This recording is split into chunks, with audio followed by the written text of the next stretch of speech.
These 5 copper plates were found by a farmer of Ongole taluka of the Nellore district while he was digging house site for laying its foundation. The pot containing these plates were buried in a pot full of paddy husk. The first plate and the last plate contain writings inside only. The plates have no rims. In the upper and lower borders, they are not as broad as in the middle. Pallavas maintained a well-organized administrative system.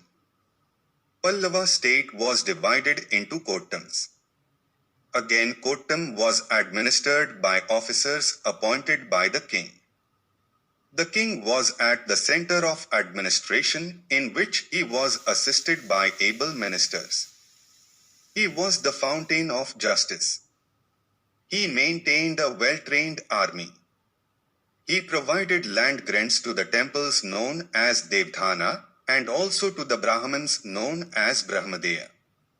It was also the responsibility of the central government to provide irrigation facilities to the lands.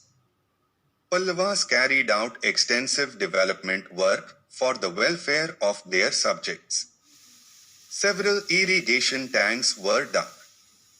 Land tax was the primary source for cresting revenue for the kingdom.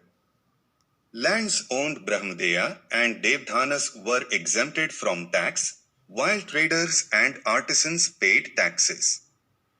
Pallava inscriptions throw light on an efficient administrative setup. They constituted village assemblies, which were called Gram Sabhas.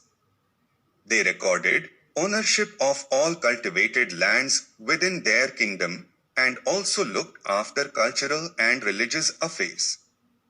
Inscription number 30. Chendelur copper plates of Kumaravishnu II. Beginning of the 5th century. Provenance Chendelur, Ongole Taluka, Nellore district, Andhra Pradesh. Script Brahmi paleographically almost similar to the script of Pikera, Mangalore and Uruvupalli Grants. Language Sanskrit. Of the Kachi branch. The wording resembles the Pikera, Mangalore and Uruvapalli grants of Sinhavarman. But the pedigree in the latter 3 differs from that in the present grant, and thus direct and continuous connection can be established between both the sets of kings. Though Skandavarman is the common ancestor, but after him the line divides into 2 different branches, the main branch ruling at Kachi, and the other in Nellore Guntur region. English translation of the inscription. Hail!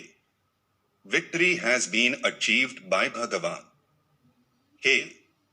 From the victorious Kachipura, the pious Maharaja, the illustrious Kumaravishnu, who is consecrated for the true vow of constant effort of pleasing and nourishing his subjects, who is shining with the fame of victories won in daring engagements in many wars, who is ever ready to rescue Dharma sunk because of the depravities of the Kali Yuga, who is desirous of winning all the collections of virtues of royal sages, who is desirous of victories of piety, who meditates on the feet of the Lord, a fervent Bhagavata, of Bharadwaja Gotra, devoted to the feet of the Lord Father, and of the family of the Pallavas, who are the abode of the fortunes of other kings overcome by their own valor and have properly performed several horse sacrifices, who is the son of the truthful Maharaja, the illustrious Buddhavarman,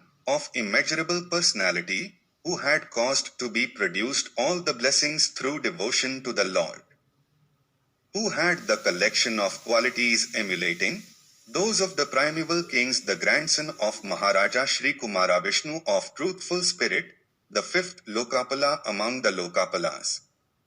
Expert in nourishing subjects, one who had increased the pile of religious merit by gifts of many cows, gold, land, etc., who was the worshipper of gods, Brahmanas preceptors and the old, and whose humility had increased, who was the great-grandson of Maharaja Sri Skandavarman, the unique hero on the surface of the earth.